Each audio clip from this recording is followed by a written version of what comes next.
Blog Talk Radio. Om Shabbat Shalom, Holy Way of the Most High. Om Shabbat Shalom, I sense your presence. Om Shabbat Shalom, Holy Way of the Most High. Om Shabbat Shalom, I sense your presence. I sense your presence. And I am the light within your soul. In the essence of truth and right, love makes the circle whole. And here we stand in line, waiting for some sacred sign. But to find the balance is the purpose of this time. To restore the balance of the universal mind. And in the presence of my Lord of light and love, everything I see aspiring to be free. And when I call to thee, and come on bended knee, surrender to the all-pervading light and love. Reflections of the one surrounding me with love. And I sense your presence.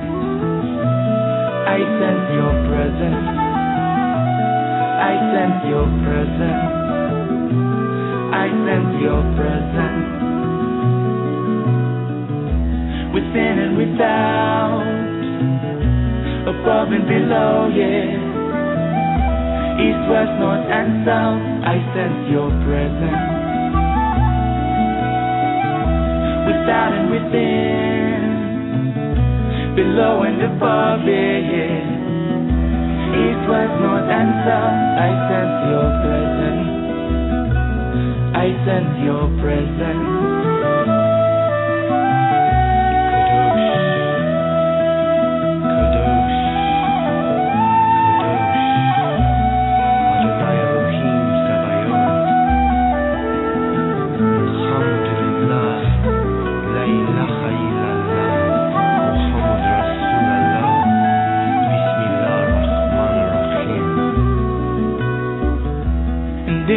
Presence of my Lord of light and love, everything I find in tune with the divine.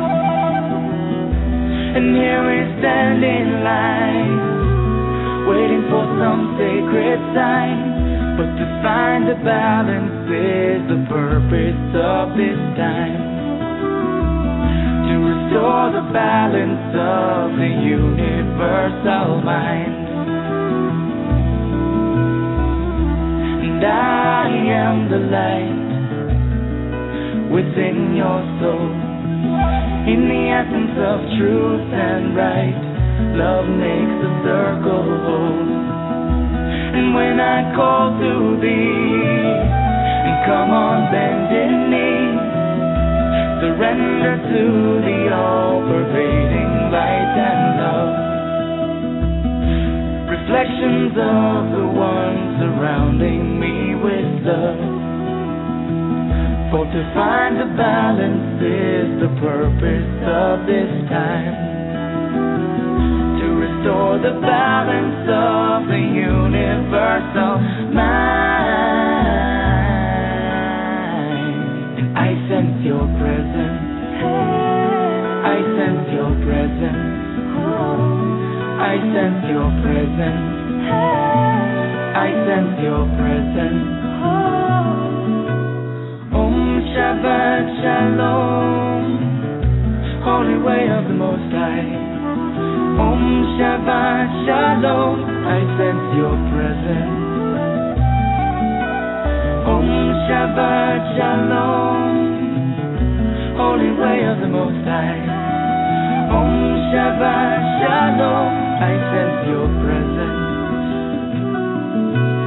Om Shabbat Shalom, Holy Way of the Most High. Om Shabbat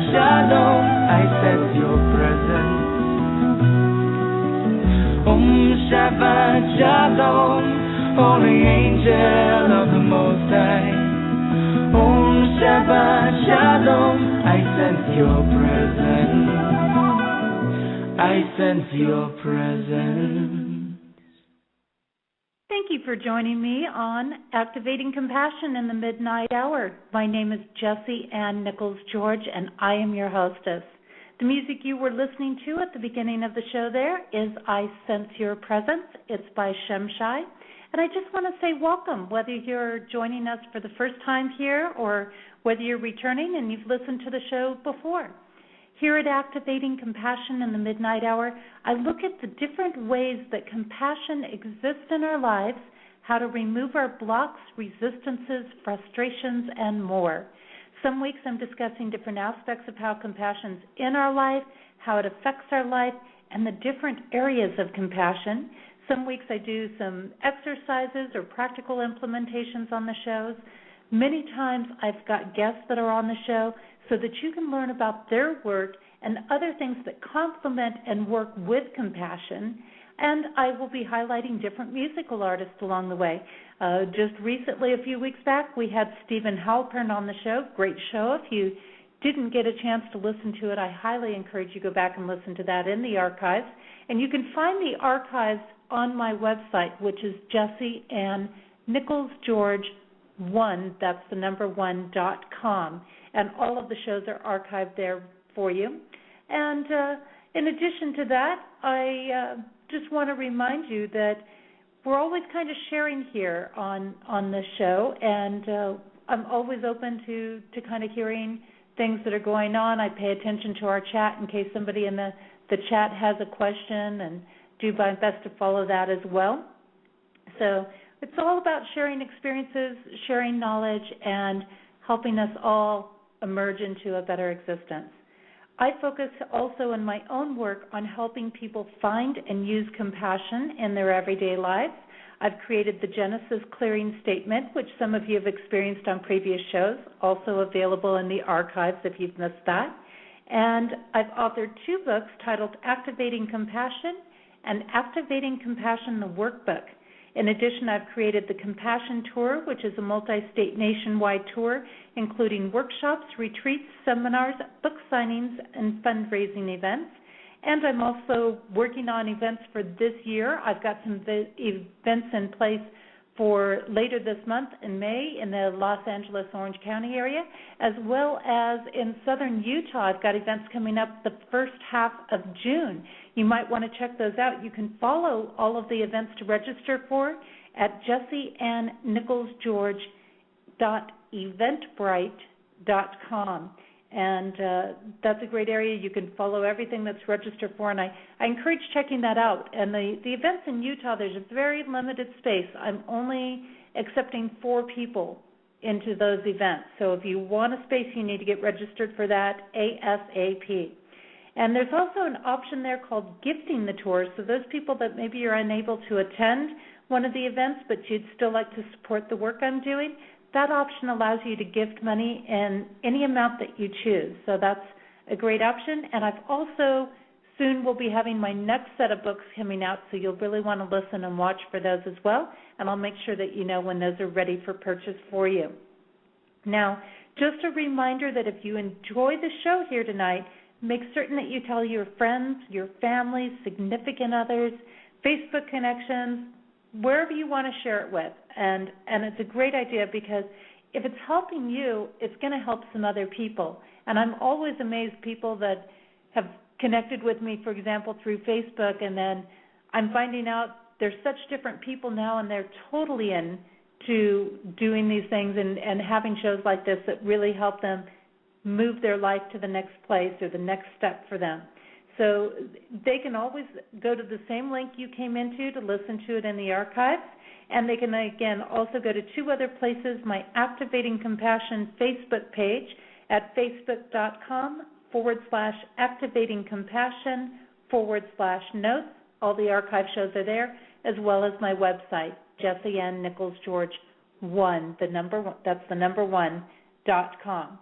Now, before we get started, as those of you who have listened to my show before know, I like to delve into the 72 names of God, technology for the soul, get us a little message, and this is really fun. I just kind of randomly will open up to a page, and it'll get us a little message for the week, find out something for us to think about, focus on, and it always amazes me, and I know I say this a lot, but it always amazes me how it applies to what we're doing. And I like to open randomly because then that shows that it just kind of is where the energy is aligned, and it kind of really, when you open randomly to something, you get that message that you really need to hear, whether it's what you're thinking about or not.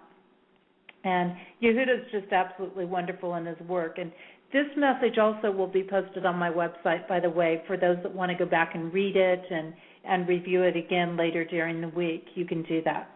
So I'm just focusing here on what we have, and our message tonight is banishing the remnants of evil. And I think this is going to be interesting, and I'm going to read what's here, and then I'm going to give you a little bit of input on this, I think. And the message he has that goes with this name, and that is the name of God, banishing the remnants of evil. If we feel our skin crawl, the hairs on the back of our neck stand on end, or an uneasiness as we enter a place, it's usually the result of negative forces in our midst. This name neutralizes those forces. And then the insight that he provides is, when we move into a new home or a new place of business, any negative activity by the previous occupant affects us. Evil and negativity leave a residue.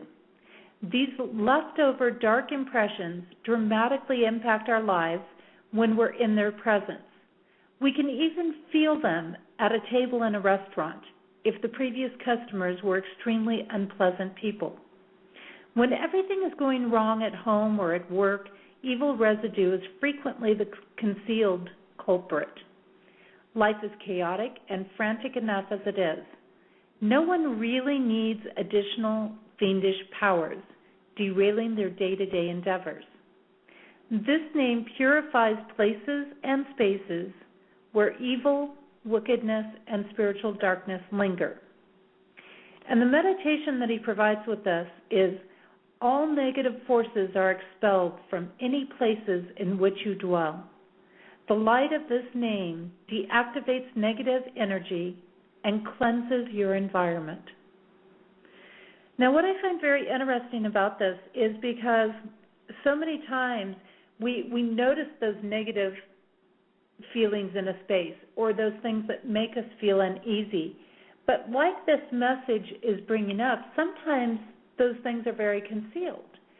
And my guest tonight, Francoise, she deals in not so much that we carry evil inside of us, but we do oftentimes carry negative thoughts or negative emotions or negative vibrations around, and that creates blockages for us. That creates places where we get stuck.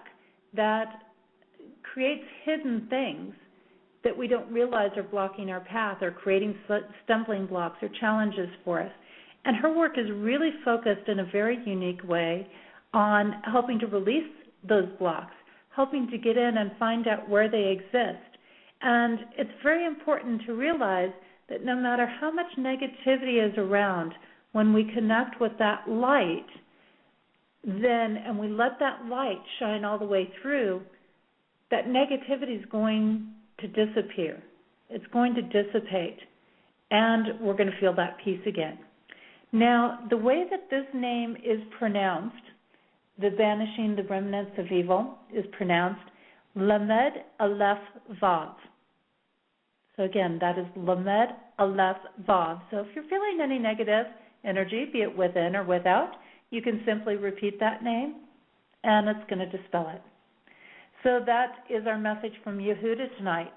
Now, we've heard a lot in the past about mind over matter, okay? Right? We've all heard that, right? Your mind over matter, you can think your way out of things.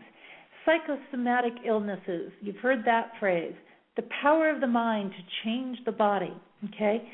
What about the body's ability to change the mind? Little different twist on things. Does movement have that ability to shift our thoughts, our beliefs, and our ability to perform more creatively and intelligently? Can our body also help us to manifest things in our life? Now, for years, there's been talk about the impact of exercise on the physical body. And we know this. We know that we've learned about endorphins and oxytocin, and that's released through different physical activities.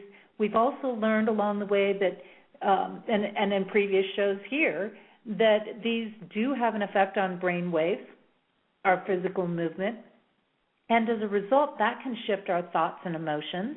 But does any form of exercise improve brain function?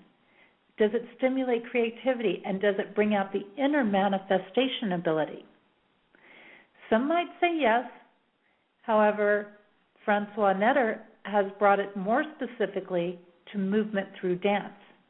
Now, basically, any exercise is able to release stress. We kind of know that. But there are very few exercises or movement techniques that really allow the body to change thought patterns, release trauma, bring out our inner creator and problem solver, and work on life issues. We notice this with, for example, yoga, Tai Chi, and similar practices along those lines are noted for increasing spiritual levels, awareness, and mindfulness. We learned about that in the last couple of weeks as well. And their movements have been known to generate physical healing in the body.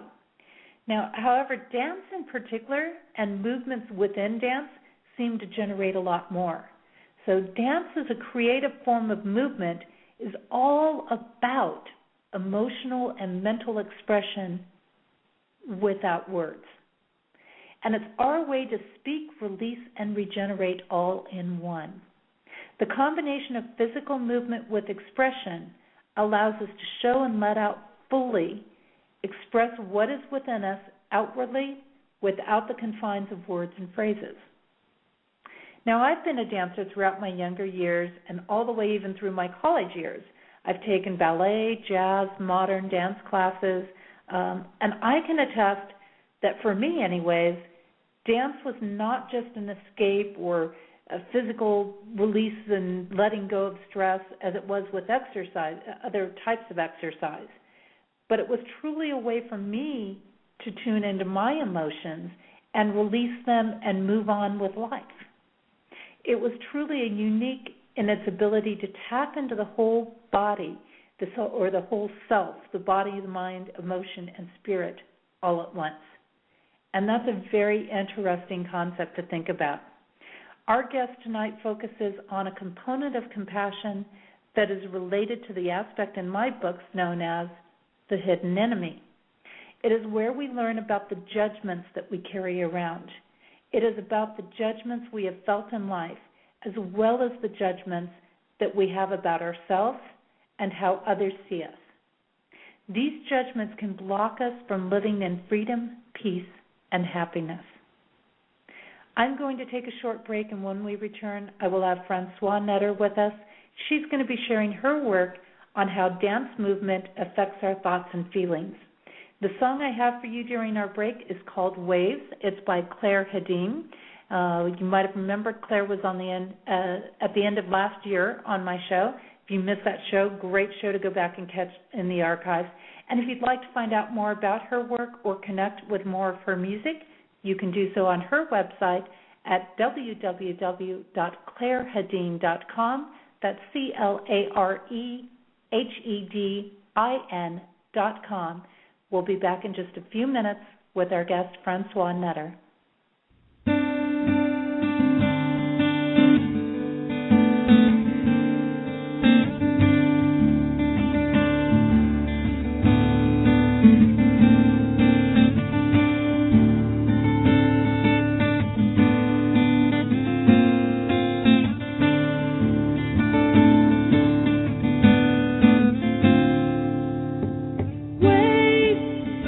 Crashing down on me.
the waiting was over, thought the search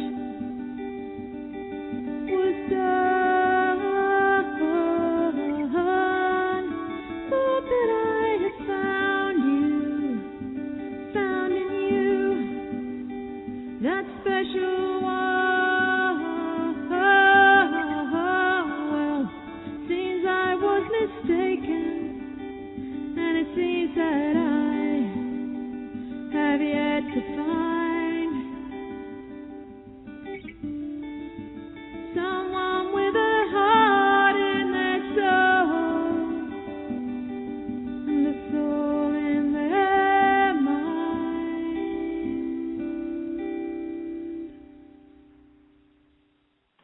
And welcome back. You are listening to Activating Compassion in the Midnight Hour.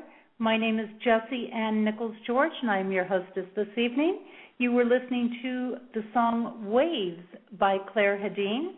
And if you'd like to find out more about her work, again, you can go onto her website, which is www.clairehedin.com. That is CLAREHEDIN.com. And I'd like to bring on my guest tonight, Francoise Netter.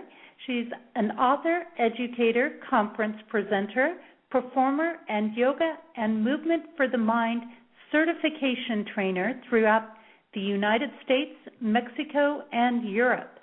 She has been a leading innovator in the fields of yoga, stress management, body-mind fitness, dance, and movement therapy for over 30 years.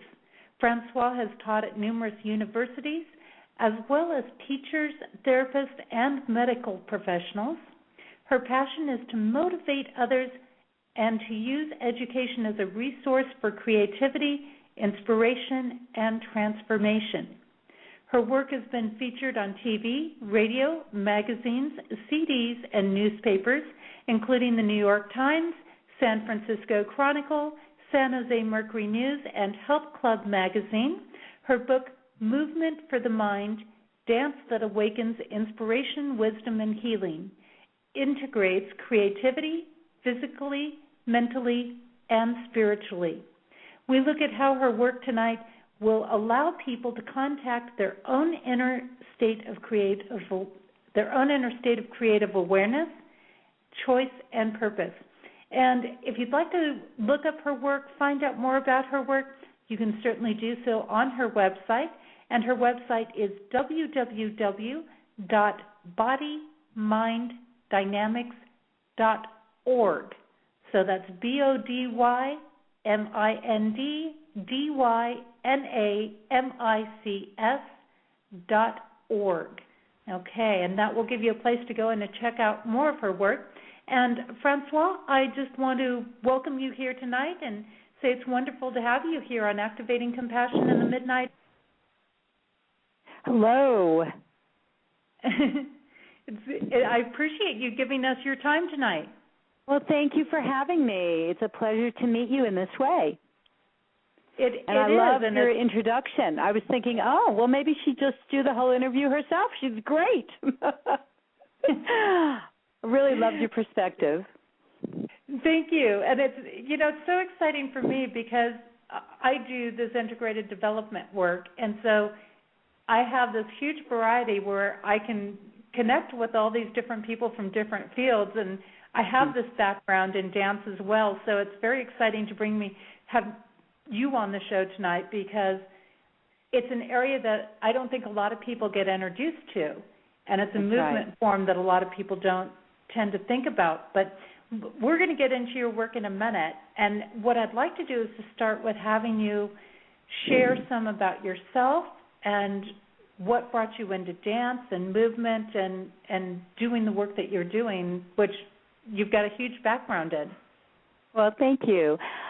Well, at about the age of 5, I had this, many of us had, we sort of knew exactly why we were here. And I always tell people I had a mission at the age of 5, and my mission was to serve through my creativity. I sort of knew this at 5. That's why I came to this planet. And my childhood, through a series of different circumstances, took me on many other paths, but I always came back to my creativity and to that sense of service. And I actually, at 5, was taking ballet, but I had to stop because our family did not have money. So I stopped dancing, but I always did some form of art, and I got interested in psychology and spirituality very young. And then at the age of 21, I was in Europe and Israel, and I saw my first modern dance company, and I said to myself, that's what I'm going to do with the rest of my life. So I actually became a dancer at 21, and I have my master's in dance and dance therapy. And shortly after I decided to dedicate my life to dance, I discovered the field of dance therapy, which was at that time very new, and not very many people knew about it. And I thought it was the perfect marriage of creativity and serving others. So over the years, I studied that. I also I did a lot of different work with every group and population, from educators. I worked in jails and halfway houses. I worked in hospitals. I worked in psychiatric wards. I worked with psychiatrists.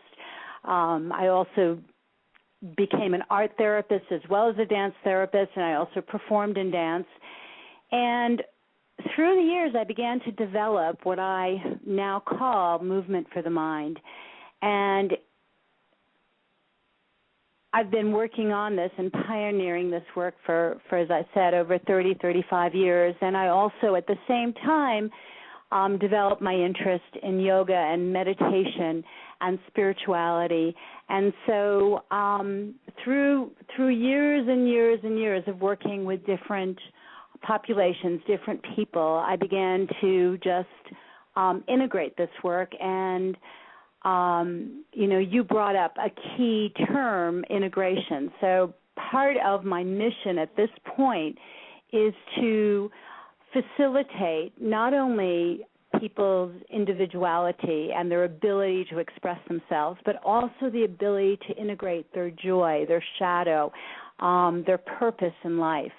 And as you said earlier, we always leave the body out of it. We tend to segment everything. So I have lived my life or work on living my life in an integrated way. And that's, I always say to others that the more that we can embody and model what we truly believe, the more that we can serve others in that way. So I will pause there. I so agree, because that is such an important thing, and this aspect of walking our talk, especially in these days and times where everybody's becoming a guru, and I don't want to discourage people from following their passion, because certainly I am very pro people doing that, but what I'm also very pro is people following it and doing it in a very real and genuine way. And well, I think that part of the issue that we find ourselves in the 21st century is that we're given this false sense that everything should be instantaneous, that our fame should be instantaneous, that people at 16 can go on American Idol and they can, their life is sort of taken care of.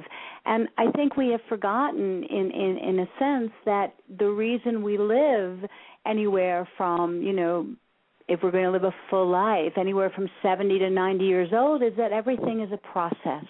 And so in that way, we're kind of given a false sense. So whatever we choose to do, we need to take time, and that it is a process of growth and a process of depth, and we're all different in that way. One person's deep ocean is someone else's shallow pool, but in any case, I always try to give people a seed, a taste of something that can expand them, because I think we're all looking for expansion, and we can all go to such a deeper place within ourselves and then within our world. I very much agree, and I can't think of any final point being in this human body that we can really reach when it comes to that area of things. And, as you were mentioning, and we touched on a little bit, the body part gets left out so much. And I think that's the reason for this, because I love to stimulate some of these chat discussions during the week before my show and after my show. They keep going long after the show. But in LinkedIn, there's so many different perspectives on things.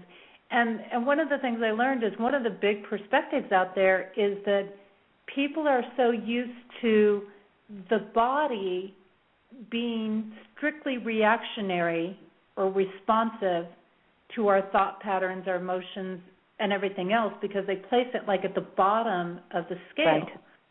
Right. And yet, ironically, it's one of the quickest, fastest, easiest things that we can use to break through those so-called higher levels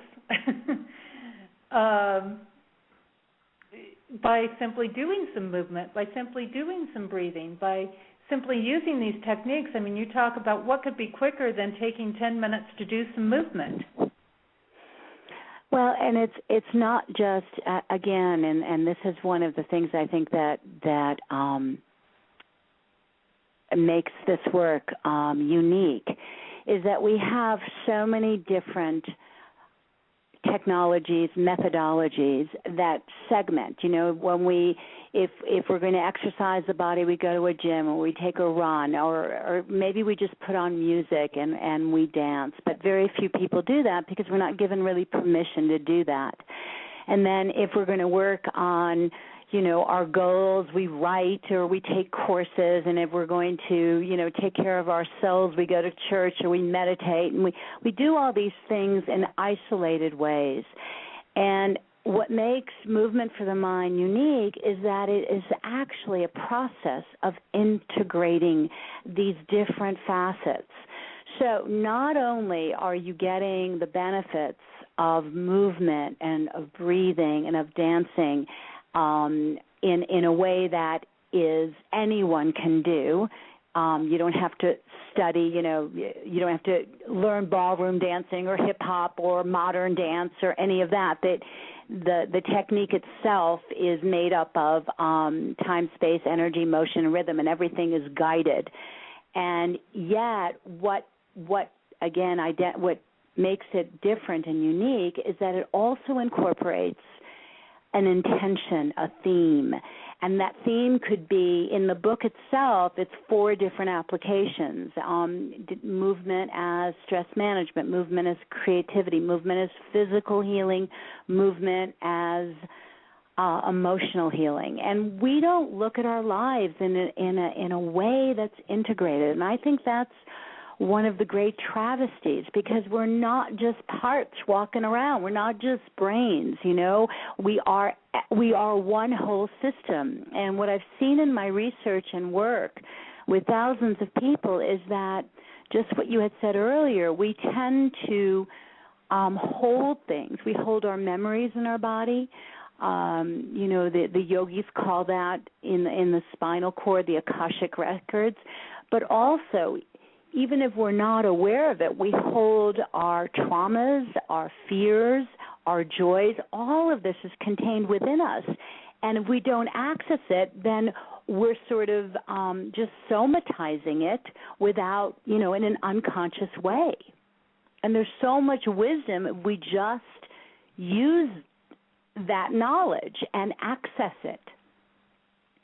You kind of just touched on a great new explanation or insight of the answers are all within us.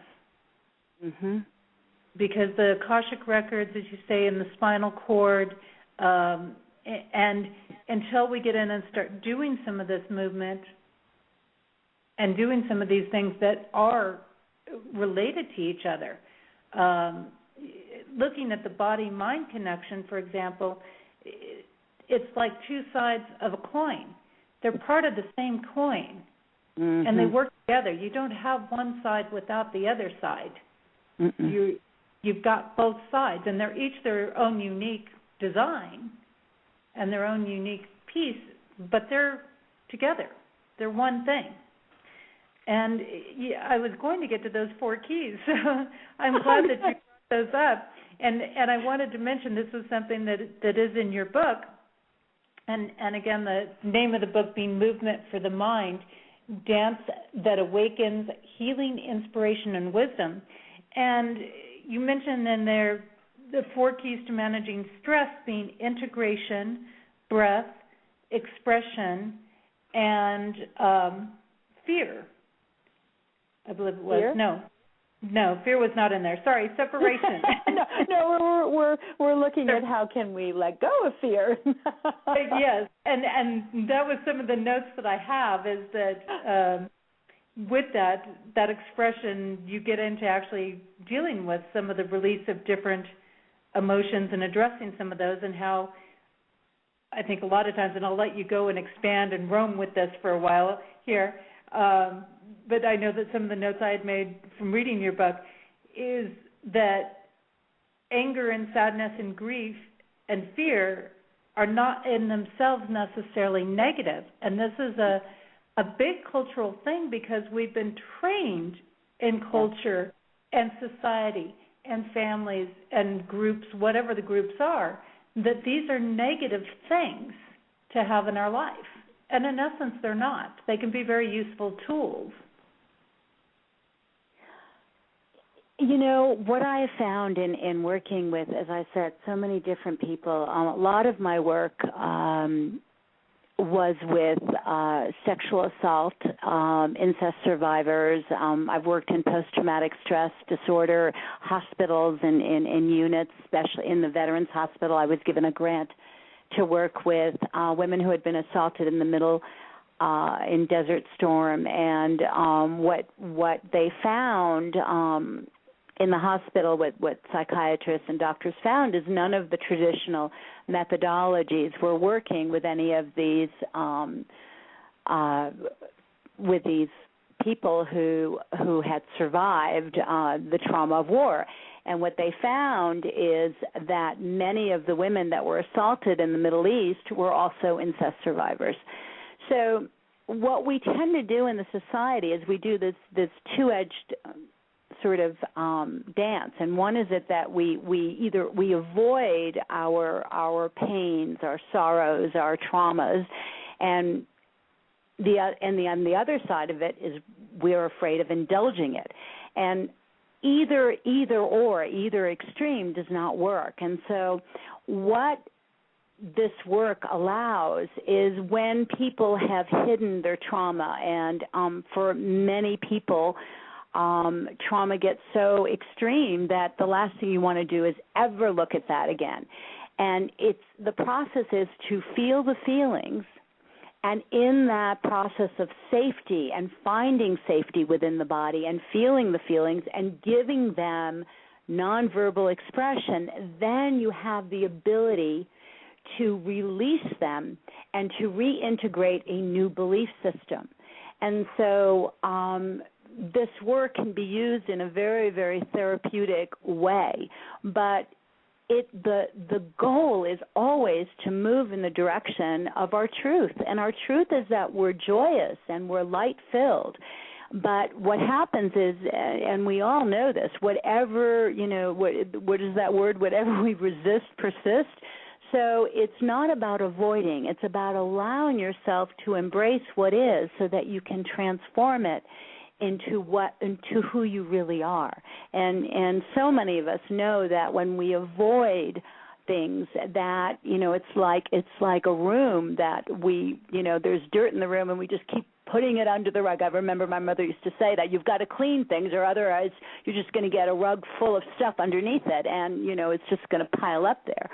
So it's a process of clearing and cleaning and not staying there, but allowing yourself then to move into the fullness of who you are. And if you'd like, I can even describe how this is done. Yeah, and I think that this is very important things because we do. We are trained to just push it aside. I don't want to go back and feel that pain again. That was horrible. That was so traumatic when I went through it. And there are plenty of people that have those experiences in life. I know myself, I've had some very traumatic experiences. And yet by allowing ourselves, the one way to transform it is through those feelings. And that is such a critical thing that I think that, like you say, people really work to avoid that instead of realizing the path to freedom is to go through it where it can actually be released. One thing I would love for you to do is you have a very interesting definition of PTSD because you do a lot of work with people that are trauma cases and have PTSD. And I think most people, they think of PTSD and they just automatically think of war veterans. They don't think that applies to them or realize that that may even be something that is an aspect of what they're dealing with. Well, I think that, we do ascribe it a lot to war veterans, but it can come from anything where we split. One of the things that I teach in every Movement for the Mind session is, number one, we go through an inventory of awareness, because most of us are so unawake and aware of what we're feeling, what our body's doing, what our breath is doing, what our minds are thinking, and we always do it with judgment. So the first thing we do is we take I guide everything verbally, and I have, CDs, and also the exercises are actually in the book. And so it's a whole guidance of awareness to start with. And then we work with boundaries. And one of the things and I myself am an incest survivor, so all of the work that I've pioneered, I've actually worked with myself and worked with thousands of survivors. And one of the things that I've found is, and this is true whether you've been abused mentally, emotionally, sexually, or never been abused, most of us don't have appropriate boundaries. And by boundaries, I mean we don't know where we begin and we end in our body. And then to also have appropriate boundaries inwardly. So we know that within the framework of our skin, we have the privacy, we have the sacredness within us that no one else can interfere with. And we can make that as connected or as private as we need to. But one of the most important components is just to feel safe. And I call our bodies our home. We always say that, from movies like Blind Side, that when people are raised in a community that's unsafe, like a ghetto where there's drugs and violence and just not being safe, we try to get them out of that environment. But we're not taught how to make our own environment, which is within our bodies, safe. So going back to what you were talking about with PTSD, it can be from a traumatic event that happens as a child and you don't understand it, because most of us as children under the age of 10, our brain waves are such that they're mostly in the alpha brain waves, which is a slow brain wave, which works much more with the right side of the brain and with the frontal lobe.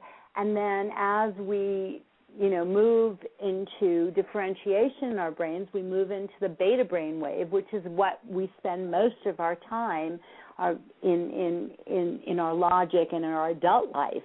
And we forget that, some of the things that we did not understand logically, we hold that in our body, and that can cause us a sense of dissociation and also, PTSD, which is, a sense of trauma and disassociation.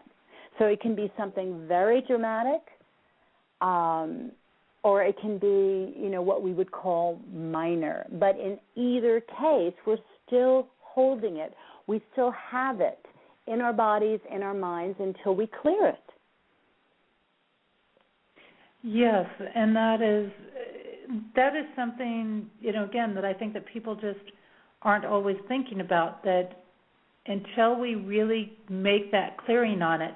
And I think that this also answers for people too sometimes why things are not happening in their life, because there very likely is a trauma or stress or something that is there that has not been cleared. And again, it's not about, we're all like this, we're all truly, most people really just want to be joyous and happy. And I really believe that's what our lives are about. And so it's not about, staying in that darkness and going over it and over it again. It's just, it's allowing everything to be present, and then when you unveil that, to know that you have a choice. I always say to my students that, it's not until we're awake and we're aware that we truly can have control and have that sense of choice. Otherwise, we're all on rote. And so, for me, the reason that this form and using creativity with it, with the sense of being awake and having choice and using your mind in a productive way, in an intentional way, is that it really does spark the joy and the truth of who we are. And it allows you to look at what are your beliefs. And, it is said in many teachings that beliefs are really just habitual thoughts. They're just thoughts we think over and over again. And when we're able to expose those thoughts and see what's going on, we have so much more. That expansion then is truly possible. So this path is it's not about, just the darkness and delving into that and making sure that you get real intense and heavy about it. It's about really allowing yourself to walk that path to joy and to being, fully expansive in who you are. Yes, and I know that this is a big thing with the work that you do. A couple of things that I think makes this work so powerful is that you're creating an experience by using almost all of the senses. Yes. And that has a very, very powerful impact. And this is what separates, for example, your work, the dance movement work, dance therapy, from, say, just other types of exercise. Because, as I mentioned, we can go do a hard workout. We can go for a run. We can go to aerobics class or things like this and get the stress off of us by sheer physical exercise. But your work actually accesses multi-senses. Do you want to talk about that a little bit? Yeah, and what you're bringing up is again, that's that whole aspect of integration. And also in every single session, there's always a theme. More and more research, and our research in psychoneuroimmunology, our research in brain waves, we're starting to notice that when we can focus the mind and engage all the senses and move beyond the logical mind into the higher mind, then we can make it a reality. And in that way, when we're moving, when we're dancing, when you're in that place in the moment, it's just like with meditation. When you quiet the logical mind, everything is possible. So in a session with movement, you're engaging the higher mind, and you have an intention, and that intention may be healing. It may be just to experience joy. It might be to create physical healing. It may be to look at a problem. I've done this work with corporate executives. One of my favorite places where I was a visiting professor for, at least 8 to 10 years was in the MBA program at Stanford University in a course called Personal Creativity in Business, and I was always would do 1 or 2 sessions in that class.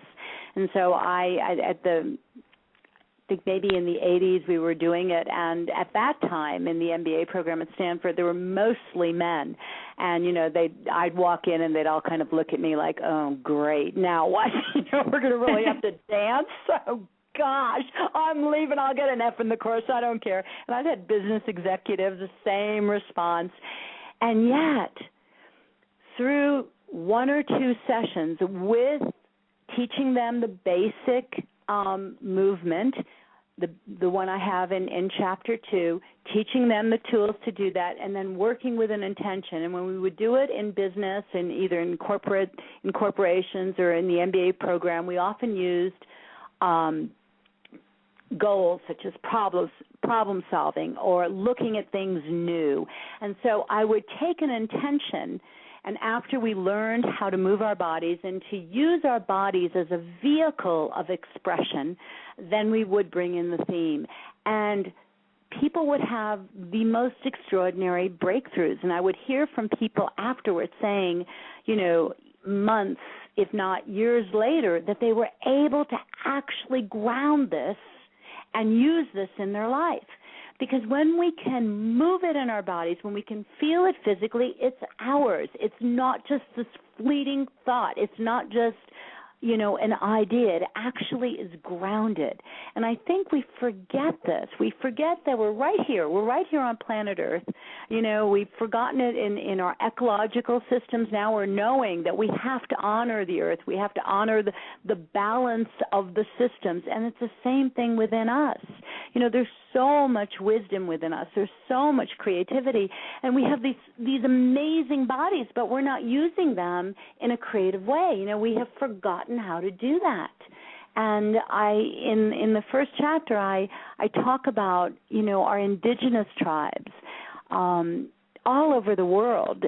They all knew that the arts, the body, everything was integrated, and everything was used as a process. And we don't do that anymore. And I really believe we need to borrow from some of these ancient wisdoms and bring them right back here into our world. And for me, even becoming a dancer at 21, it was a magic. It was my first experience of meditation, because it was when I would be able to be lost in movement that I experienced the fullness of who I am. And we all have that opportunity to do that through our creativity. And I think so important at this time where our emphasis on the left brain is so extreme that we've got to bring the integration back into the right brain and into the creativity and ground it right here, right now. And we can all access that. And so I just, it's my soapbox. I really believe, and if you talk to anyone who actually is able to just let go and dance, most people will just say, I had a blast, I just am afraid what other people will think. And so bringing back again what you said in the very beginning of asking me this is that what shifts all this is that we bring that joy along with the mind, with intention. So there's purpose in it. And that's what really makes it different than doing Zumba or Nia or exercise, because we're actually putting an intention. What do we want to accomplish right here, right now? Yeah. And I've seen extraordinary things happen to people, that would never have put themselves in this situation had they, not been in the class, and then other people who slowly gravitate towards it. Well, and I think that you brought up such a good point with the men being in your class and being so resistant, because this type of movement is so, again, society has said, well, you're gay if you're in a dance class. And exactly. we don't stop to think about how many football players have to take dance, or things like that. I mean, and matter of fact, they used to recruit them in college because they could do all the lifts for girls, and and they were nice and strong and all of those things. But it brings in a whole sense of balance for men in particular that they don't normally get to experience, and it brings it in a very acceptable way. And when they realize that it can be about movement as opposed to just, hey, I've got to flutter around the room and do spins and things like that. Exactly. It can become a very powerful balancing tool. And likewise for women, one of the things, and maybe you've noticed this with your clients, is particularly women who have self-esteem issues. Yes, yes. Or struggling maybe with their body shapes or sizes, and they think, oh, dance is just for those tiny little women and, like exactly. models, things like that, and they don't realize, again, the factor of movement, that it's about movement. And it's such a freeing thing to do dance movement. And then, yeah, absolutely.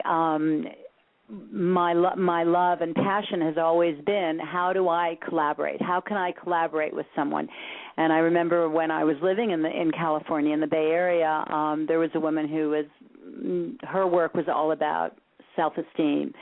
And we collaborated together and did a number of workshops on body esteem and, using this work so that so women could redefine their bodies and their belief systems around their bodies, and again, it's working with the joy of movement in a purposeful way. And I remember going into, and I tell the story in the first chapter of the book, going into a Fortune 500 company in Southern California. At the time I was living in Northern California, and these courses, personal creativity and business, were being done all over and many Fortune 500 companies. And the innovator of the creator of the course, thought nothing of telling everyone that they would be dancing. And I remember in one particular case, the executives, this was only for executives, the top executives of the company were taking part in this class. And they basically emailed the president of the company and said, if we have to dance, we don't care if it's a required course, we're not taking it. And so I remember the president emailed everyone back and said, no worries, you're not going to have to dance in front of anyone. And at the time, I was still living in Northern California, but I flew down to Southern California, and I stayed with my brother. And I remember walking in. I had a pantsuit on. And I walked in, and there were about 15 executives, probably 3 women, and the rest were men, ages 30 to 65, and they were all in 3-piece suits. And they were sitting there, and they were just glaring at me. And I walked in with my little bag, and I said, oh, I hear that there's rumors going around the company that you might have to dance. Oh, and then the looks got even worse, and I'm thinking, oh, my goodness, I'm in trouble. And then I said, well, no worries. I'm going to, you don't have to have any fears. I just want you to all know that you see my bag over there. And they all look at my bag, and they look back at me, and I said, I have tutus, and I have them in all of your sizes. And at that point, they just sort of laughed. And then after we did our session, we always sit and debrief afterwards, and I remember the 65-year-old man looked at me and he said, how do we do this every day? Do you have anything we can take so that we can do this every day? And, most people don't think that way, but, I think maybe my purpose is to bring this creativity back to our bodies, to our lives, so that we can live it, we can engage in it, and then we can use it to enhance our lives with purpose. And I think that's such a great thing that you're touching on with the creativity factor, because today so many times we get blocked into, you've got to use this word, you've got to dress this way. It's very rigid. And ironically, we would have thought years ago that we were more rigid in how people dressed and did things, but now there's so many more protocols to follow than we ever had before, and people don't get to experience being creative. Yeah. They don't get to experience being them. And also, if you look at technology, I know there's so many great things about it, but it's if you look at kiddos, I work a lot with educators, and what I see is that cursive is being taken out of the curriculum. They're not even learning how to write. They're doing everything on a computer. They're working. Even their artwork is done on a computer, and so. We're technologizing all of our creativity, and we were given limbs and hands and voices and to access that without any instruments. And yes, of course, we can use the technology that is available, but we also need to pay attention to what is present within us. One of the reasons I used to love teaching yoga so much, and I loved even the asanas as well as all the other aspects of yoga, is because all you needed really was your own body to do it.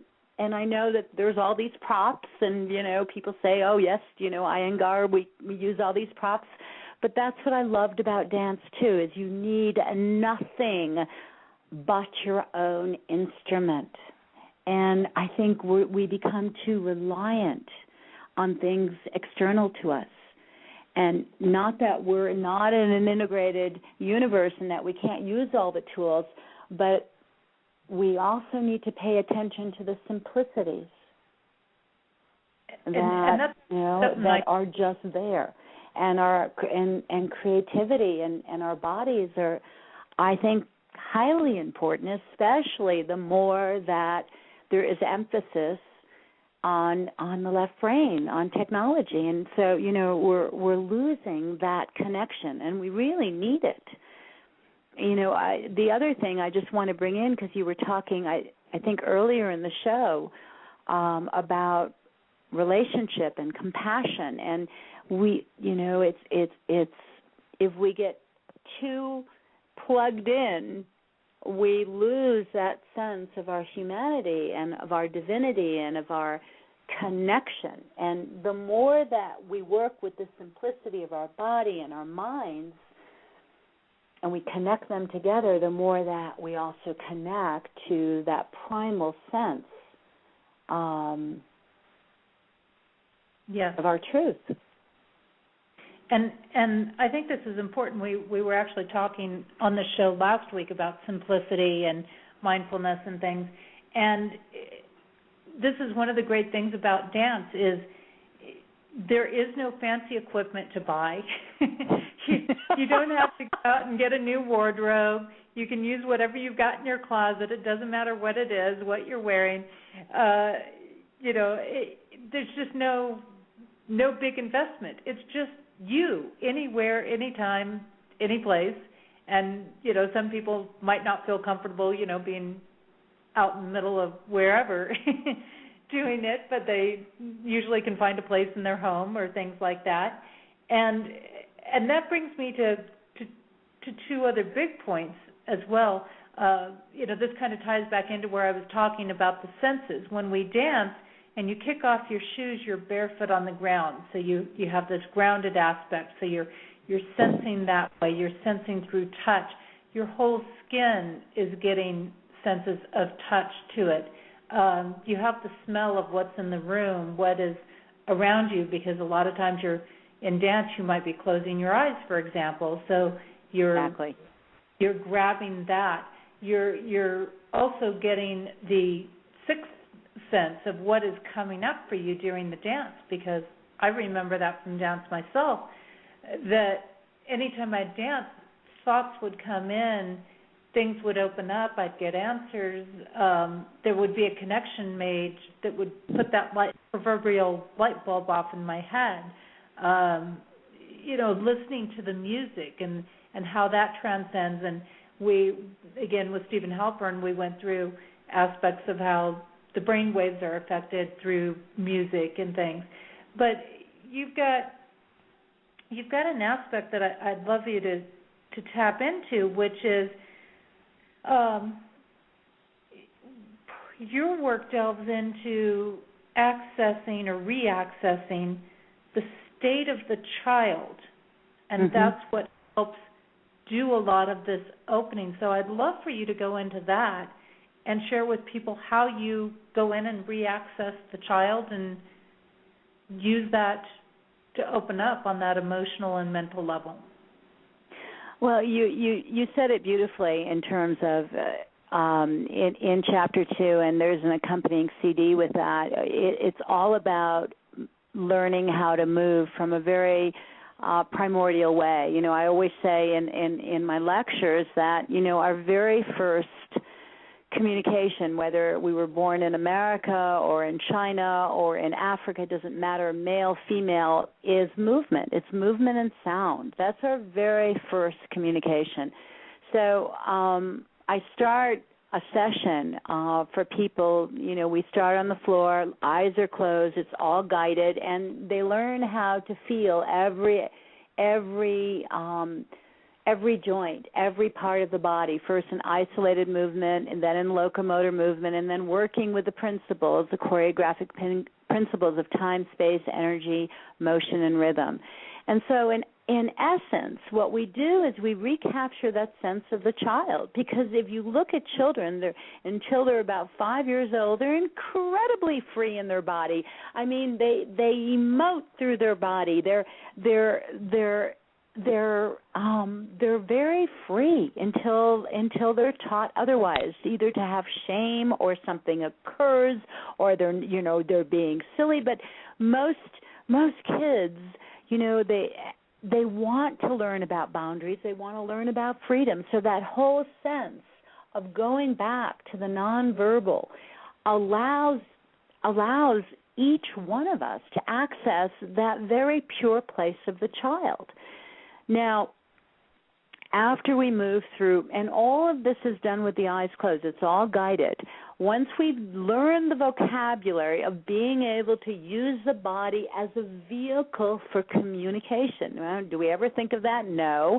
But yet, we all are aware, and we've all been in situations where we've been in a room and somebody is talking about something, and we absolutely know that they're lying. No matter what their words are saying, we know they're lying. So the body doesn't lie. So it's the same thing with the purity of our child self. You know, we're pretty amazing as children. It's just, you know, what belief systems start coming up, what environment is there. So we go back to that sense of the pure child. And I don't know anyone I've worked with who cannot access that. And let's say I'm working with a client who may have experienced or is experiencing now. They're experiencing either, it could be anything from stress to weight problems to knowing that there were some issues or issues with people in their adult life and relationships. And so what we do is we go back to a time, it may be that, you know, each session is different, each workshop is different, but it's about accessing that pure place. And then if there are memories or if there are feelings that become uncomfortable, it's then beginning to allow your body the stage, the ability to express it without having to keep it there. So, you know, it's like when a child is having a tantrum. Have you ever experienced that? I'm sure many of our listeners have experienced being around children who are having a tantrum. The more we try to stop them and to, resist their tantrum, the bigger it seems to get. And it's the same thing with ourselves, is if we give ourselves the permission to express in a safe way, and what better way than to use your body as a vehicle, then that resistance is no longer there. then the pure feelings, the joy, all the things that you've kept down can issue forward. And so in that way, all of us, what do we want? We all want joy. We all want happiness. We all pursue things, in our spare time that can access that pure, delightful child. And I think that's why, I remember the other day my neighbor came. She was walking down the stairs with her 2-year-old child who had the most unbelievable little, she always wears this bathing cap, and it has all these flowers, and she looks like Esther Williams. I don't know if any of your listeners remember Esther Williams, but she used to be this incredible swimmer, and she would wear these swim caps. And so here's this little 2-year-old with these sparkling blue eyes wearing the most adorable swim cap, and I was just disarmed. I just looked at her, and she looked at me, and we just couldn't stop smiling at each other. And I think that we forget that delightful little being is within each one of us. We forget that. We've spent so much time, it's like we get so weathered with life that we forget that we all have that innocent, pure, delightful being within us, and just waiting for us to embrace her or him. And it doesn't mean, we walk around and we let go of our duties and our responsibilities, but, we allow that place within us to light up again, and we integrate it. And can you imagine how much easier it would be to let go of things if, for example, we came in the door at night from maybe a long day's work for a lot of people, and you just took a few minutes to set everything down, took a couple of deep breaths, and then if you were angry or frustrated or dealing with something like that, because I know anger is one of the key things that you really let go of, and you just kind of crouched down and got yourself down there, and you just kind of jumped up and down really hard barefoot and just got that aggression out. Kind of like but most of us, we need guidance in that way, and I think that's why, I finally got this into a book form, even though I'd been, this work was, as I said, I've pioneered over 35 years. But for most of us, we need guidance. It's the same thing. I remember when I was in India many decades ago with my master, and he would always say that, meditation is our birthright. But for most of us, we need guidance. We need guidance and the ability to find that and to re-embrace it and find our own way in it. And so that's why I've developed the CDs and the books, so people can there is actually a structure and there's a guidance so that they can then find their freedom within that. Mm-hmm. Most of us do need that, a structure, or we're just not going to do it. People tell me that all the time when I teach. I say that I'm going to do this, but then I don't end up doing it. And so, guidance is important, because for most of us, even though all these things are natural, we need to be guided back to it.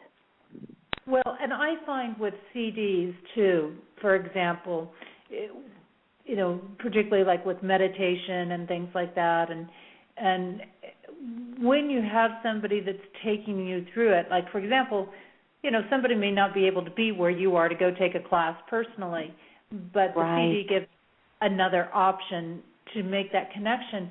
And when you have that and you can just listen to somebody through that, I really find I can grab a lot more from the experience than if I'm thinking about it. Here again, we have a lot of people that need to be told what to do before they can make some of those breakthroughs to doing it on their own. Yeah, and with both the book really gives so much in terms of the philosophy and the background, and also each of the application chapters have exercises that can be done. They're all outlined along with suggestions for music. And the CD is a guided visualization with music, and it's guided so that all you have to do is just put in the CD, and it's available as a download. It's available as in a jewel case. It's for people who have iPods. It's available in that way. So, but it's guided so that they can learn it and then begin to apply it in any area of their lives. Mm-hmm. And one of the things that I always emphasize is that, we're each so unique. Each one of us has a need for something different. We were all made, I always think it's so extraordinary that each one of us has different thumbprints. Each one of us has different fingerprints. We're all like snowflakes, and yet we're made of the same stuff. We're all part of the same universal soup, but we're all unique. And so with Movement for the Mind, both in the CD as well as the book, as well as the other CDs I have, they're all intended for people to use uniquely so that each person, each individual can get what they need from it, wherever they are in their lives, right here, right now. And that's where we all have to start. We're all in this, peeling the onion on our own paths, and luckily and hopefully we connect often. Now, does the type of music make a difference when people are working through things? Or I know on your CD you provide certain types of music. If somebody's just reading the book, how does someone select the right type of music? Yeah, that's a fantastic question. I actually, in this work, always use music as environment. And what I mean by that is that sometimes in our lives, our environment is doing exactly what we want. It's like, totally in rhythm and tune. Oh, my goodness, I can't believe it. And other times, our environment is like in such resistance to what we're wanting and needing. So I use music in that same way so that people can really learn when they're giving up their power, when they're giving up their boundaries, when the music is going a particular rhythm and yet they're not feeling it, it's like it becomes grist for the mill. It becomes another way of tuning in. Oh, am I in tune with this? No, I'm going to stay with my own rhythm, my own beat. Okay, well, I'll change my rhythm for the music, but I'm going to be aware that I'm changing it for the music. And so I use music very purposefully, and I actually suggest certain pieces, and then, or if not, then I say use a piece of music that's very loud and very, percussive or very harsh, or I will say use something that really allows you to feel soothed, and we're all different that way. So I think music can be used in the same way in a very, very, in this work, I use it purposefully. I don't use it just as background. I use it intentionally to evoke an emotional response that you either go with or you're very, very clear that you're definitely not going to go that way. You're going to maintain your own boundaries. Does that make sense? Yes, it does. And in listening to you, I could imagine different types of things that when we're feeling very rushed and harried and chaotic, that we might need a more faster beat and a more pounding beat. And for feeling aggressive, we might need something a little bit louder and heavier in the music. Right. And then when we're dealing with perhaps pain or fear, we may need something that's more soothing and calming. Well, if there's this aspect of the session, like there's, I believe in the emotional healing chapter, the exercise connected to that is called turning alchemy. I think it's turning lead into gold. It's the alchemy of movement, and what it's about. So you start with you start first with the regular sessions. It's sort of like breathing, or you start with your warm up, which is chapter 2, the main session, and then we may use music to invoke a particular fear or a particular pain, whether it's emotional or physical, and then so we work with that, and the music brings that up, and then we shift it, and we turn it into gold, and we turn it into this fodder, this gift. Because if we look, I remember this story when I was taking a particular workshop in San Francisco many, many, many years ago, of the story of this kid that there were 2 kids, and one kid got, I guess I can say this on air, horse stuff, horse stew. And the other kid got a pony. And the one who got the horse shit was saying, I know there's a pony somewhere underneath this. I know. I'm getting a pony too. So, it's that whole understanding that if we dig deep enough, there's a gift in everything.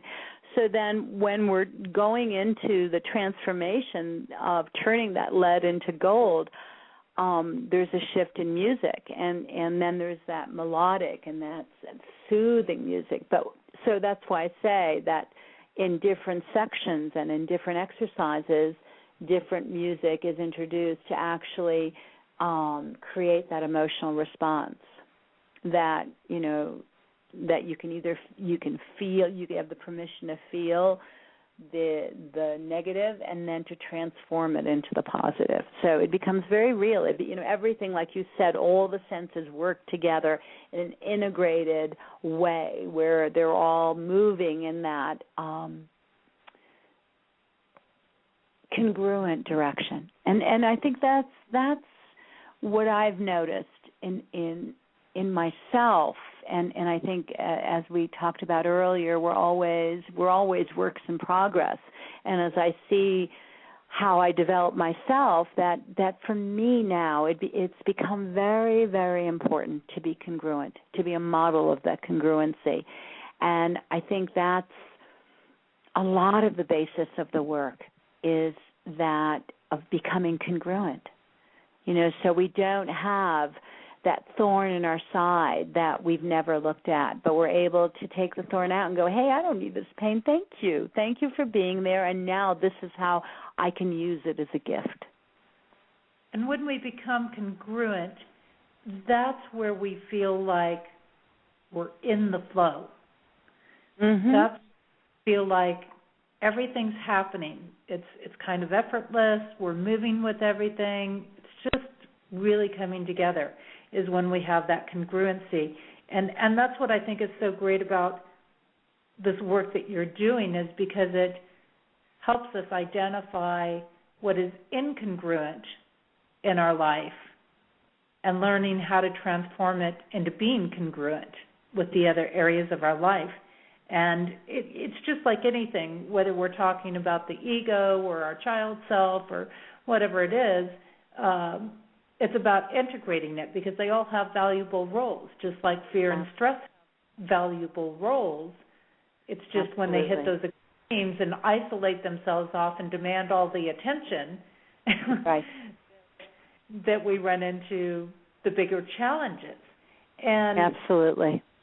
Now this turning the lead into gold aspect and that alchemy aspect, is that also how you go about working with people to manifest things? Because you don't just help people release things, you help them manifest things, like becoming more creative or opening up their potential. Yes. As you were talking, I was thinking about one woman who came to see me. This is when I was still in California, and she had read about my work in one of the newspapers, maybe the Chronicle or the Mercury News, and she had been suffering from fibromyalgia, and she was the wife of a physician. So She was on many meds, and she had gone to the best specialist in the area, and nothing. She was in pain 24/7, and nothing took care of it. She couldn't find one modality. She went, everything from Eastern to Western medicine, and she had remembered that she always loved to dance, so she thought, what the heck, I'll call this woman, I'll try anything. So, she came in and she told me her story. We sat and we talked for a while, and then I just thought, and it's very spontaneous. I just began to verbally guide her in a completely different experience. Decided she's always in pain, so I just brought out words, laughter and joy, and now move into ease and move into play, and basically I just used words that evoked joy for her and pleasure, because all she'd been experiencing in her body for over 10, 15, 20 years was pain. So we just did that. And the session was over, and she goes, I feel great. She goes, I'll see you next week. This was fun. I had a blast. Thank you. And that was, it wasn't real profound. It was just basically that. And I remember she called me next week, and she said, I've been pain-free ever since I've seen you, and I don't need to come back. However, keep me on your mailing list. I want to take any workshop, any seminar you have. Thanks so much. I feel fantastic. Now, the problem was I wasn't very good about keeping mailing lists, and I never really found out if her pain returned or not. But I always thought, well, did she have a it's just like with healings, with people who from one day to the next, have this near-death experience, or they have a complete reversal of their cancer. What is it? Was it something miraculous? And I think in this particular case, it was just that she was able to experience her truth in her body, which is joy and freedom and play, and she hadn't experienced this in ages. And so there was some kind of connection. I just facilitated it, and I really didn't have an agenda. So many times it's not this, it doesn't have to be intense or heavy. It's just about allowing the session to be whatever it is, and that's how people can then meet their goals and receive what it is they want. It's because, we're embodying it and we get out of the way. So, yes, I've worked in all kinds of different ways, and each session is different. And I believe it's something that, many people can benefit from, and I believe it's something that's teachable, that there are other people that can actually teach this methodology, which is a combination of really listening to your intuition, of going deeply, and just being able to facilitate the wisdom that we each hold within us.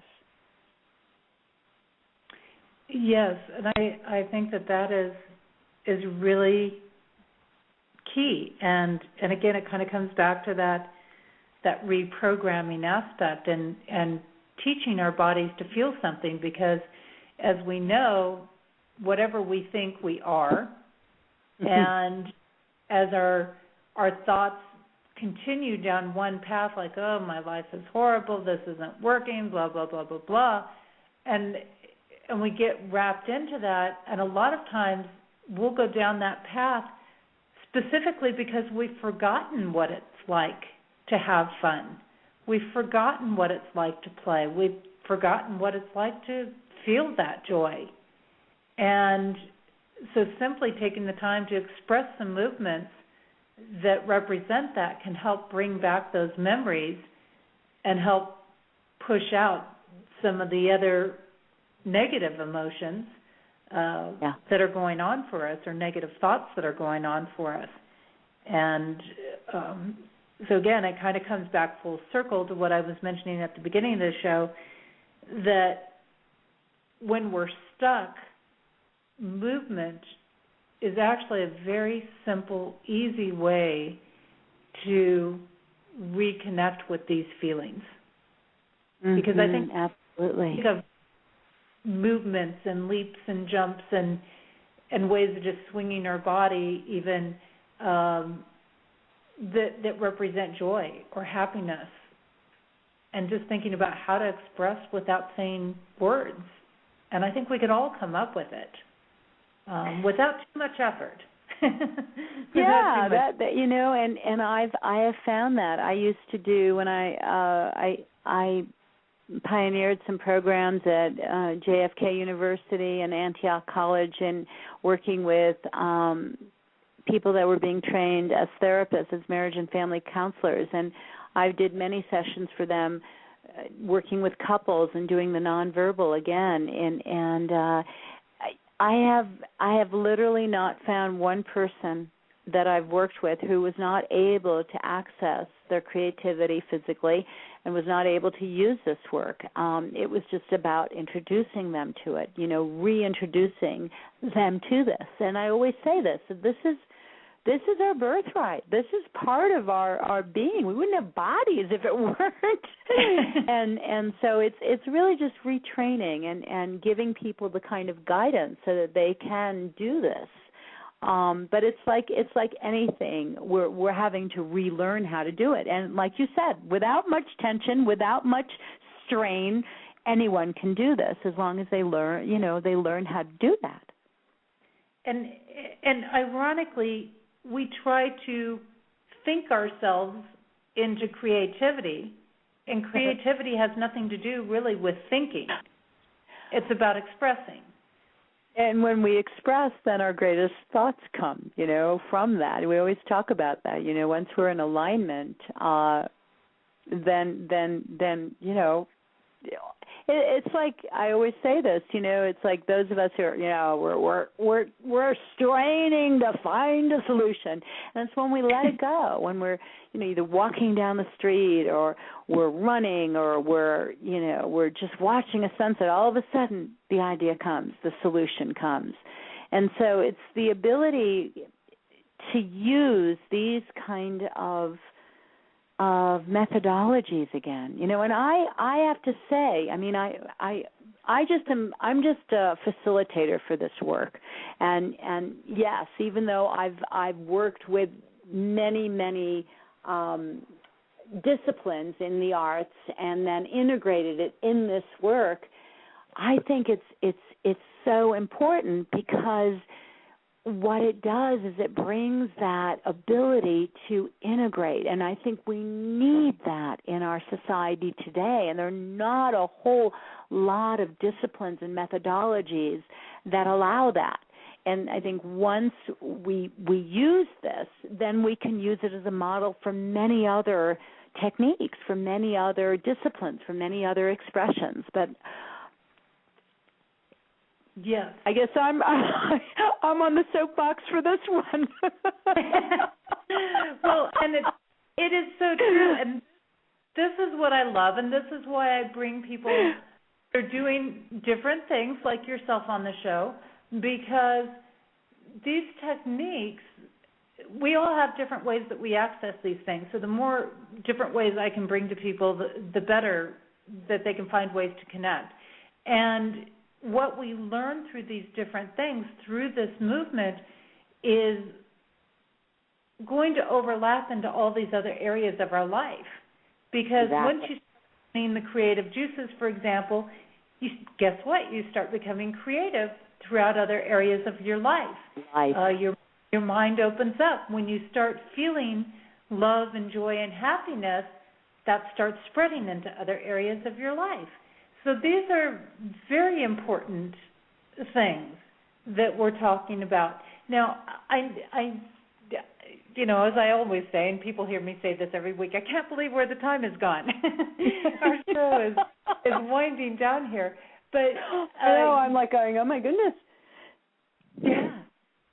But I do want to give you the chance to touch on things that you have going on, because you do these retreats and you do a immerse your soul on the magnificent coast of Spain aspect, and you have classes and services. So I want to give you just a few minutes here to share some of those things that people can take advantage of with you. Well, one of the things that has been my mission is to actually create practitioner trainings. I've devised yoga certification training programs. I have a 200-hour program, but I really believe that doing this movement for the mind, a practitioner training, is the next step. And I have 3 levels, and I'm going to start in Colorado. I'm starting an intro class on May 22nd in Boulder, Colorado, for people who might be interested, number 1, in experiencing the work, and number 2, in becoming a practitioner. And then I will be traveling around to different cities and creating training sessions for people so that they can actually become a practitioner, so that this can be a work for them as well as, a work for them inwardly, a work for them personally, and then be able to, if they're interested in actually becoming a practitioner. So that is one of the things that I'm doing. I will be at INATS in Denver, Colorado, which is more for retailers, and doing a program on June 24th called Moving the Body, Connecting the Soul. I will be at the Whole Life Expo in Denver, and I'm creating different sessions in different states and different venues, hoping eventually to go into Europe and doing more work in Europe. But most importantly, people can get, if they're interested in it, I would really encourage them. There are a couple of CDs they can get, and they can get the book to start off. And then if they're interested, they can contact me for sessions and for trainings in their area. I see this eventually, most importantly, for people who are interested in becoming practitioners. Some might want to work with children with this. Others might want to work in business. Other people might want to work in fitness. Other people might want to work in corporations. So there's so many venues that people can choose once they learn this work and how to apply it, and then bring it out into the world. So I encourage people to get a book, to contact me if they want a training in their area, a session, a workshop, a seminar, and if they're in, I travel as well as do things locally, and we'll be doing more and more as the next 6 months to a year unfolds. Okay. And I think this is great, and there are a lot of things. And again, Francoise's website is bodyminddynamics.org on there. She's got a contact information where you can email her, where you can contact her by phone if you want. I actually do talk to people by phone. There's so many things now that you can't talk to a human being. You can still talk to me. I love to talk. I wasn't thinking about it. You said it, and then I was thinking, well, there's really just I was thinking maybe she can just move over the phone. Well, people have asked for webinars. I'm going, maybe one day, but, I'm good in person. I've had a caller pop into the queue, and I think that we'll give this caller a chance. Every now and then we have a little difficulty with our system here, but this caller can have maybe about 2.5 minutes with you.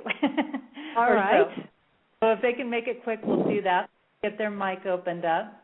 And this person's from 858 area code. You are live on the air. Did you have a question for Francoise? Oh, yes. I just thank you for taking my call. I was just wondering, being it's Mother's Day weekend coming up, and I know that a lot of mothers are doing a lot of yoga with their babies and their pets and everything involved like that. So my question is, do you think the wave of the yoga movement is going to move more towards like the wild animal sector, where we're going to see sort of packs of wild animals doing yoga? Is that sort of the trend where we're going with this? So I'll take the call off air. Thanks. Yeah, we haven't really... Go ahead, Francoise. What is your name? The caller? Oh, hello. Todd. What is your name? Todd. Todd. Hello, Todd. I don't get speechless very often, but you got me speechless. I have no idea. When you're talking about yoga, if you're talking about the sense of yoga, which is the truth, which is union, I think all animals are probably much more in the truth of union and the truth of yoga than any of us humans. So, but I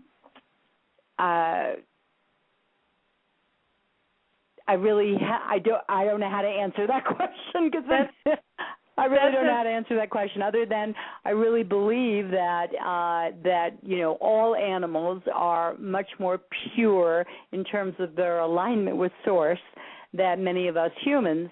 And part of the work of movement for the mind is to get us back to that alignment with our Source. So I don't know if that answers your question. And I'm going to thank our caller for calling in because that's all the time that we really did have on that. And okay. I know that yoga really is not your specialty. It's part of what you do, but it's not the main focus on what we're talking about tonight with that. But I just want to remind everybody that we've been talking with Francoise Nutter tonight, and she's been sharing with us her work in dance, movement, and therapy. And we have been looking at how her work allows people to contact their own inner state of creative awareness, choice, and purpose. And again, you can learn more about her work through her website at www.bodyminddynamics.org. And Francoise, was there any other thing that you wanted to get in tonight? No, but I just encourage everyone to, go to my website, look at what's available. If you want a session in your area or want to, are more interested, please do contact me. If you have any questions, you can email me at fenetter@yahoo.com. And again, all of that is available on the website as well as my phone number. So I look forward to hearing from people. I look forward to any information and spreading this word out and spreading this message out so that people can really benefit from it. And I thank you, Jessie, for having me on this evening. Well, it's been a pleasure, and I appreciate you giving us your time late in the evening here, because I know that's always a little challenging for people sometimes to bring the late night hours in here. And we just appreciate you being here with us and sharing your work with us. Thank you, and I look forward to speaking to you again and to spreading the message. So glad you're spreading the message. Thank you. Next week here on Activating Compassion in the Midnight Hour, I'm going to have Deborah Taylor on my show, and we will be looking at her work of healing in nature and how to do that no matter where you live. So this is going to be a great option to look at and the work that she does with that. So tune in here next week for her show. My next set of books, which is based on relationships, should be coming available for purchase very soon. I'm down to the very final touches on it and working to get that out for you as soon as I possibly can. And it's going to be a book about how to find and develop a relationship with someone that will last a lifetime with you. And it is a look at how we all take on masculine and feminine energy roles, no matter what sex we are born into. I do want to mention I've got 3 events coming up, and you can follow those events at jessieannnicholsgeorge.eventbrite.com. And I've got, again, events coming up in the Los Angeles, Orange County area towards the end of May, and I've also got events going on in June. And I really want to mention, definitely take a look at those June events. They're on there. They're about personal emergence, and we are going to be doing some work a little bit in natural or nature-type areas. and incorporating that with it. And this is going to be all about personal progression. And these are very small workshops with a maximum of 4 people in them. So if you want to take advantage of that, get in there, get signed up for them. And this is going to help you make breakthroughs in your spiritual progress, your own personal development levels. And it's going to be very exciting because I kind of cater this to whoever's participating, what their needs are and what they're dealing with. So it's very personalized in that sense, even though there's some basic format there. And working on just getting everything put together, you can also find out more about the work I am doing with compassion and connect with me. Check out my blog, purchase products or services that I offer, find ways to connect with me and listen to archive shows or see upcoming shows. I've got video tips that I do. All of these things are on my website, and that is Jessie Ann Nichols George 1, and that's the number 1.com. There's also a great section on there for all of the Main Street Universe shows, and you can follow all of our hosts there. You can catch up our upcoming shows as well as look at what's in the archived shows. You can learn a little bit about our hosts that are there, and it's all listed also at the bottom of today's show description, so you can catch it there. My book is available on Amazon.com, BarnesandNoble.com for Amazon.com for paperback, BarnesandNoble.com, and Smashwords for ebook versions, and that includes the Kindle and PDF versions on that. And I do have a special running right now, which is for the month of May. It's a discounted rate on my current books that are out there, which is Activating Compassion and Activating Compassion, the workbook. And during this month, I am offering the paperback versions for only $3.99 each. They're regularly $12.99. The ebook version is available for only $1.99 each. They're regularly $9.99. And there's no limit on how many copies you can get to that. So it's really great. You just go onto the website there, Jessie Ann Nichols George 1, that's the number 1.com. And right there are the promo codes, and you can purchase just by clicking on the links right there. It's real simple, real easy. And you can also keep up not only on my monthly specials, but all the other different things there. And it also gives you an option for signing up for my email list on there as well. And when you sign up for the email list, you do get that Genesis clearing statement absolutely free. So that's a great tool to work with for breaking through. It simultaneously can help you break through issues as well as manifest things that are favorable in your life. So that's a great thing to stop and look at. And I do want to remind you that we've got several shows here on Main Street Universe throughout the week. And Sunday nights, we've got Darren Becaire on. He's a reader at Madame Laveau in New Orleans, and he does spiritual insights. That's really kind of a great thing. He talks about a few things usually and does some readings on the show. Monday nights is Kevin Baird walking on the sidewalk with his Horizon Oracle Journeys deck, and that's a deck that he created. Tuesdays, we have Mary Phelan, and she does inner wisdom. So, again, kind of like Darren in a way, she talks about some topics, she gives some insights, she draws on a lot of different things, also provides some readings and coaching for people on the air. Wednesday nights we have our flagship show, and that is done with Daniel and Janice, and they both equally host that show. They have interesting guests on the show. They're addressing a lot of different topics on that show, which is very, very exciting. And again, my name is Jessie Ann Nichols George. I want to thank you so much for being here tonight. I look forward to seeing you back here next week as we delve more into activating compassion. And don't forget, if you've enjoyed the show this evening, share it with others. It's going to be available at this very same link right here in our archives. And again, on my website, you can find the archived links, as well as on my Facebook page, which is facebook.com/activatingcompassion/notes, and also the information from the 72 Names of God, which we started off with at the beginning of the show. If you missed any part of the show, I really encourage you to go back and catch it from the beginning, catch the information all the way through. Francoise shared a wonderful amount of information with us and insights into the dance and the movement and how that affects us spiritually, mentally, and as an integrated human being. So I am going to be leaving you tonight with the song Yearning For. It's by Shemshai, a band that I met in the Arizona area a few years back, and they're now traveling the world. And I just want to say thank you so much, and I look forward to seeing you again next week right here on Activating Compassion in the Midnight Hour. May you enjoy the rest of your weekend and have an amazing week. And if I could see what makes me blind, I would soar to the edge of my mind, and to touch what seems unreal, just to show you the way that I feel. And we are in time with time, one with the season of change inside.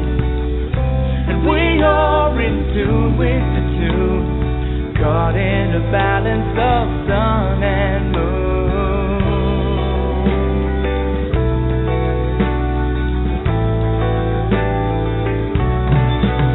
Oh, deep inside, the light within, shining to show you it's here to begin.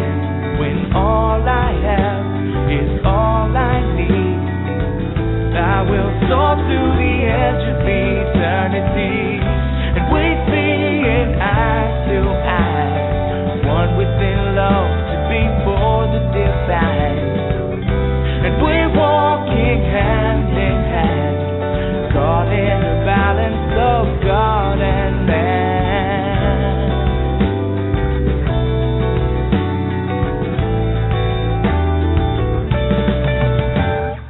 Over and over, life is your lover, learning to walk just a little bit slower, whispering secrets, but that you can't keep it. No turning back now, this time we reveal it. One to another, all will discover the essence within the most beautiful lover. Time is still turning, the love is still burning.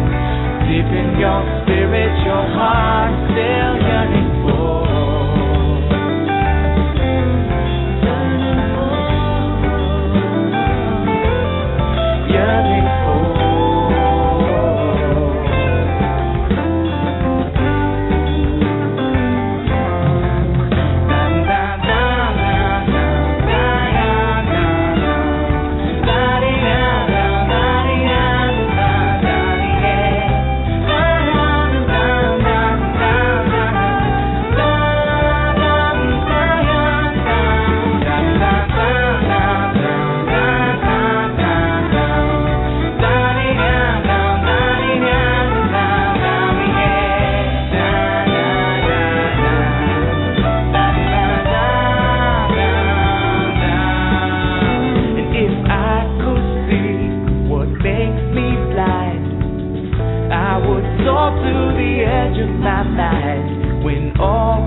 Your heart still yearning for.